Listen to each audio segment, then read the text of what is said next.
spalvas. Wow, kaip gerai išsimegojau, wow. Pusrytukai prie žygį.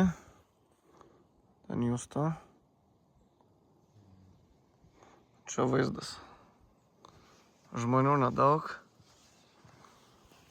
Oras geras. Ežeras šiltesnis už orą. Ten Luna laižo puodą. Išeinam į žygį. 30 kažkelių kilometrų. Paliekam stovyklavietę. Tai tikimės rasti viską kaip ir buvo.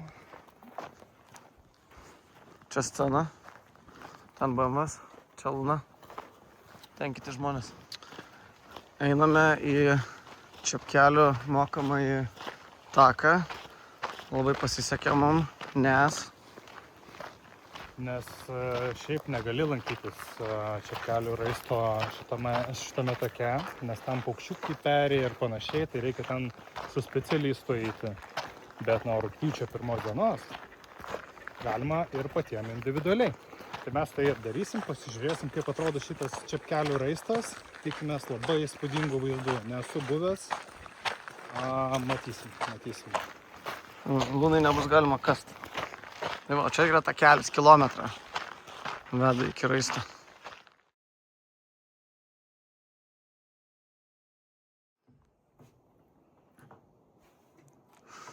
Pasiekėm Čepkelių rezervatą, esam dabar tokiam pažintiniam tam apžvalgos bokšte. Čia va, šimtai paukščių ir vabalų rūšių. Čia negalima vaikščioti, tik šitais takeliais galima vaikščioti. Tai va, dabar gaivinamės. Pasistiprint biškį sumuštinukas, su dešrytę, Filadelfija. Pasakau. Griputės, kad elektrolitam atstatyti. Tai va, kitam reportaže pratęsim.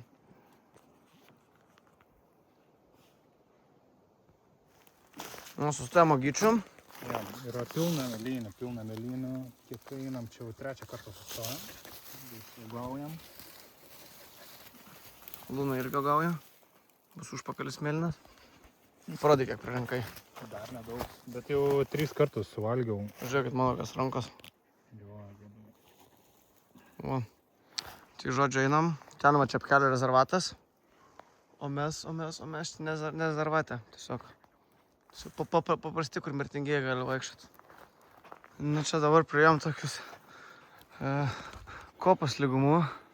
Pulsas 105. Kiek pas tave? Kvartalinė. Pas mane pulsas yra 102-3. 1-2-3.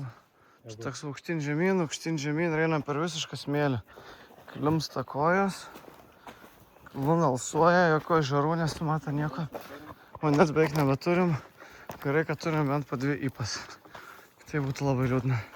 Luna tai vis dar turi jėgų kast. Nu va, čia konservatoriai va miškus išpjovė, išvežė visus į Šveicariją. Va, tada čia va yra dar miškų. Šiaip ne taip čia saugoja dar va. Kažkas, bet va čia tai jau neapsaugoja viskas. Žodžiu, įveikiam belenkiek kalnų. Turim beveik 300 metrų sukilimą jau. 17,5 km. 17,5 km per 4 valandas 12 minučių. Tik po vieną ypą dar susileidom, tai reiks taisyti situaciją. Važiuoju, eisim tenai, toliau šitą smėlių. Turim smėlių, kur visiškai minkšta. Po kojam, visiškai sminga. Kaip ležė eitum. Galima kvartalinę. Pažįstat, koks čia grybas. Voveruška. Eisim grybauti. Gal bus voveruškos vėl vakare. Gal ir ne? Nu, mes sustojam palsėti. Pažiūrim, kiek kojose turiu smėlio. Taip, sakyčiau, nemažai. Bet galima pilimo metu įvertinti. Čia kairiai kojai. Pažiūrim dešinę koją.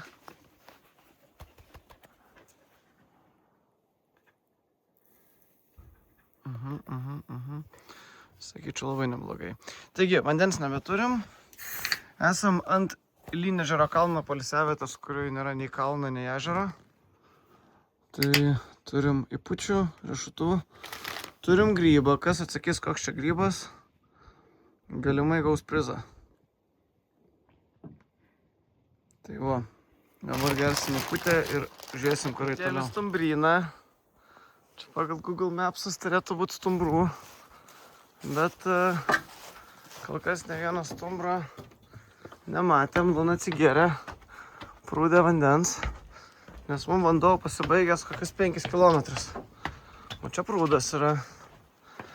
Bet nėra prieimo patogaus. O dabar va iš viršaus nužiūrėsim.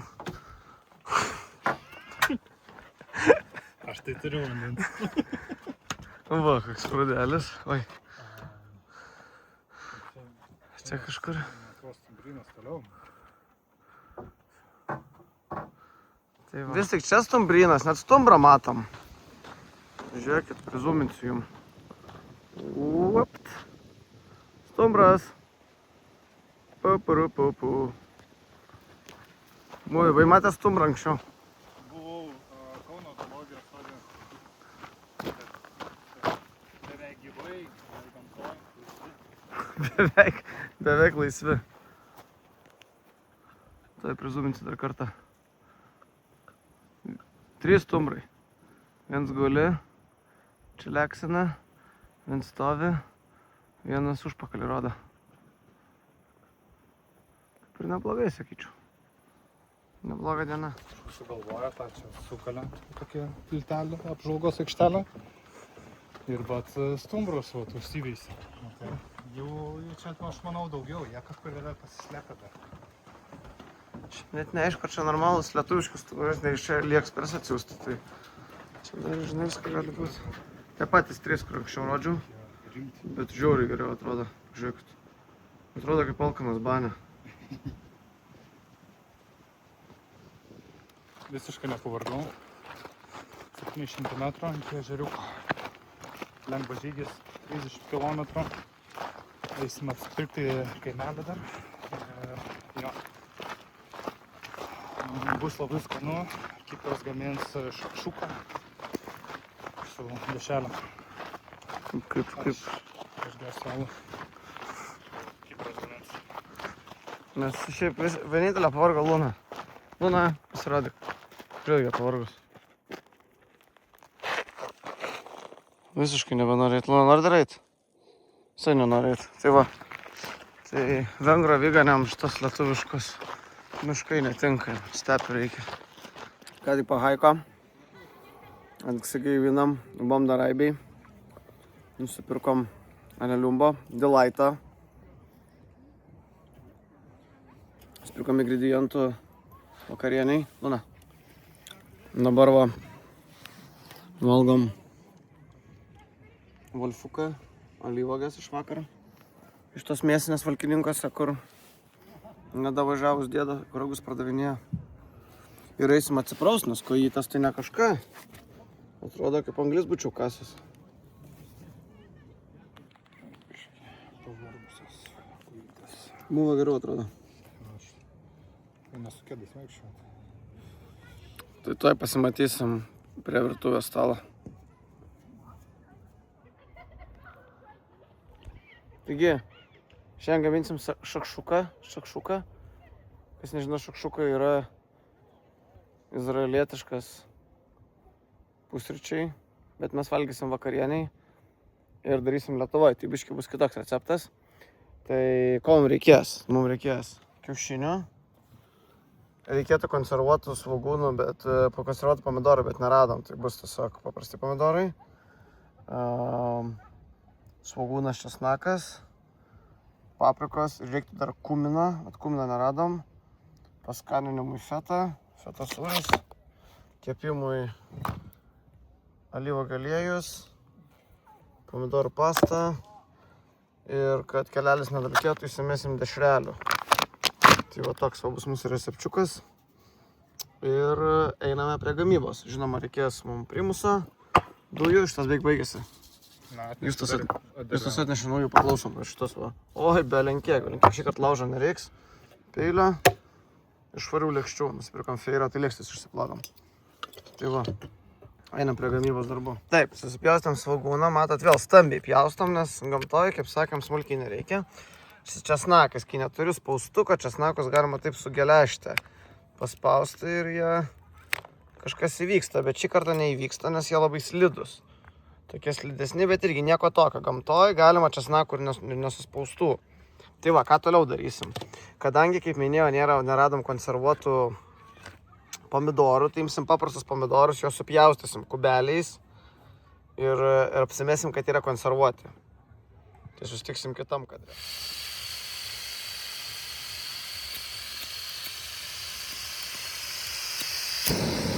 Va. Tai va, dedam keptuvę, žiūrėk, kaip moka, žiūrėk. Taip, dedam keptuvę, primusam. Pilam alyvos aliejų.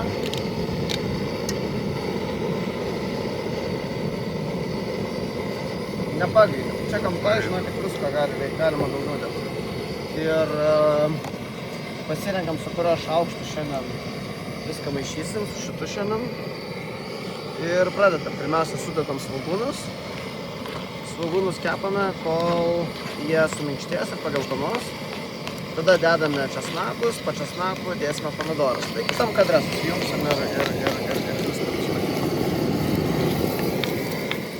Tai svogūnai, matot, jau pageltonavo, šiek tiek apdegė. Dedam česnaką, kaip minėjau, česnakas viskas sokatis, toks nesutrintas, žinokit, čia gamtoj susitrina savaime tie visi dalykai.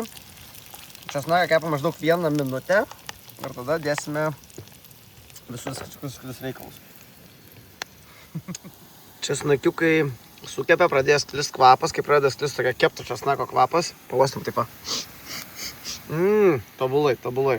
Tada iš tikro dėtųsi jau svogūnai, bet mes kadangi nenorim tų rasinių karų, mes kiaulienos dešrelės dedam į šitą izraelietišką patiekalą. Ir taip truputį jį pakeisim, kad jisai būtų labiau savitas mūsų krašto. Gerai, dešrelės truputį apkepė. Dabar dedam prieskonius, tai pradedam nuo druskos. Aš sakyčiau 12 reikia. 1, 2, 3, 4, 5, 6, 7, 8, 9, 10, 11, 12. 12. Dabar šitų, manau, reikia kokių 7. 1, 2, 3, 4, 5, 6, 7. Taip pat, kas mums reikalinga? Mums reikalinga yra saldžioji rūkyta paprika iš Saldvos. Jie kaip ir geriausiai rūko saldžiasias paprikas. Mūsų draugas Paulius geriausiai rūko kitokias paprikas. Taip, 1 arbatinis šaukštas arba valgomasis, kaip jums išeina. Tuomet viską apmaišome. Ir kaip minėjau, recepte yra reikalingas kuminas. Kuminą mes neturim, bet gamtoje niekada nenutinka taip, kad negalėtum spręsti problemas. Kuo mes kuminą galim pakeisti? Tai pirmiausia, mes kuminą pakeisim šlakeliu Wolfo baltą. Žiūrėkit, kaip putoja. Ir viską užbaigsim įdedami Tafel San Diego. Tai esmė, kad Tafel San Diego reikia sutrinti, tokia saujelė nedidelė. Ir įbarstyti, va. Tai iš tikrųjų praktiškai atitinka kumino skonį ir neišlavintas skonis net nesupras, kad čia kažkas buvo ne taip. Taigi viską apmaišėme, pakepti čia iš esmės jau nereikia šitų prieskonių ir periname prie tos dalies, kai reikės dėti taip pomidorus ir pomidorų pastą. Pomidorų pastos dedame 2 gerus šaukštus, tekšt ir sudedame pomidorų tyrę, pomidorų masę, kuri jau ir sudarys tos šakšukos esmę. Viską išmaišome ir kepame apie 10 minučių, galbūt ir ilgiau. Arba tais jau gamtos matavimo vienetais, tai maždaug būtų 0,2-0,3 maždaug alaus. Tai susitiksim, kai jau pomidorai bus pavirti į košę. Kol kepa pomidoriukai, Justas su plikom rankom nurovė 2 beržus. Šitas koks sunkus. Ir turėsim to laužiuką, žiūrėkit, kokio dydžio. Du beržai. Ta prasme, gali būti kažkas didesnis už Mikio. Va, tos du mažylius aš atnešiau. Tai va. Pažiūrim, kaip pomidoriukai atrodo.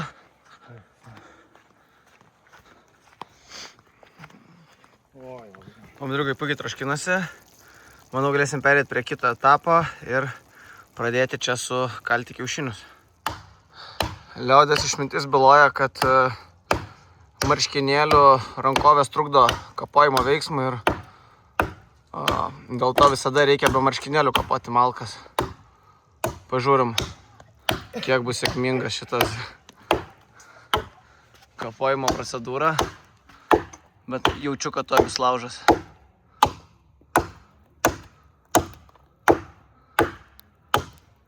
Nu beveik, žiūrėkit, kaip jau beveik kiaurai jau viskas.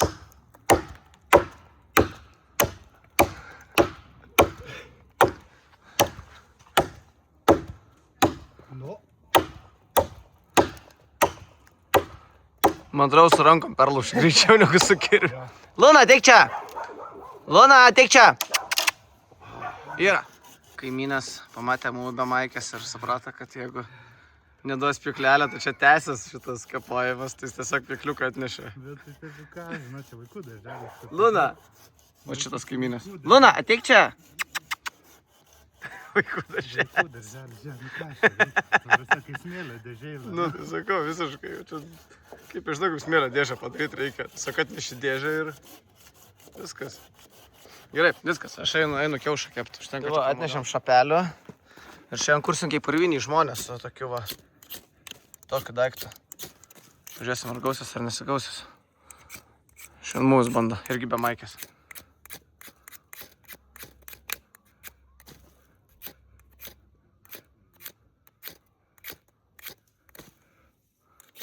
Ne.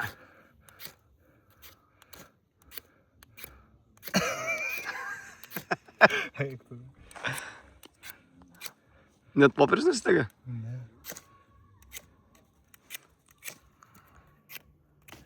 Nu, žodžiu, skemas čia yra, čia neįmanoma. Ne, čia dujas gali padėti?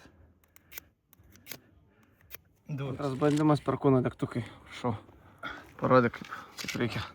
Šitą paprasčiau. Ne, iš tikrųjų šią naktį lyjo. Jeigu būtų nelyjo, aš manau, kad būtume įdegę. Gali uždegti tiesiog, bet jeigu yra vėja, tai yra toksai va, uždegi, čia įdedi. Ir tada jisai įsidega.